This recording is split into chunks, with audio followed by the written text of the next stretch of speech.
మా వల్ల మా కూటమి వల్ల నీకు 20 సీట్లు అయితే 2 చోట్ల ఓడిపోయిన అడ్రస్ లేని నువ్వు మా కూటమిలో ఉండటం వల్ల నీకు వచ్చి నువ్వు మమ్మల్ని బతికించావా 40 ఏళ్ళ చరిత్ర తెలుగుదేశాన్ని నువ్వు నిలబెట్టావా అని వాళ్ళకు ఉంటుంది కదా.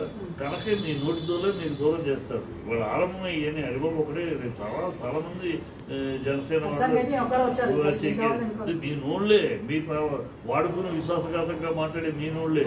మీ నాగబాబు ఏం మాట్లాడాడు వర్మ గురించి, వర్మతో గెలిపించుకుని వర్మ నువ్వే నీ చేతుల్లో పెడుతున్నాను పవన్ కళ్యాణ్ మాట్లాడాడు. గెలిచినాక ఎవరి ప్రమేయం లేదు, ఇది ఓన్లీ పవన్ కళ్యాణ్ ఫ్యాన్స్ అని విశ్వాసఘాతకంగా మీరు మాట్లాడిన మాటలు మీకు వస్తాయి. మీరు ఎంత విశ్వాసఘాతకంగా మీరెంత అహంకారంతో మాట్లాడతారు, నోటి దూల మాటలు మాట్లాడతారో అటు రియాక్షన్ ఇవాళ ఒకటే కాదు, ఇంకా చాలా ముందు చాలా ఉన్నాయి. మీరు ఆఖరికి ఆ కూటమి నుంచి బయటికి వెళ్ళిపోవాల్సిన పరిస్థితి ఉంది. బయటికి వెళ్ళిపోయి మీరు ఢిల్లీ వెళ్ళిపోయి మోడీ కాళ్ళ దగ్గర కూర్చుని మళ్ళీ అక్కడ పార్టీని విలీనం చేసి రావాలి. లేకపోతే మీకు పుట్టగతుల్లో చంద్రబాబు మిమ్మల్ని ఎలా నొక్కాలో నొక్కుతున్నాడు, మిమ్మల్ని ఎక్కడెక్కడ మీ నోటితో వాదిస్తున్నాడు.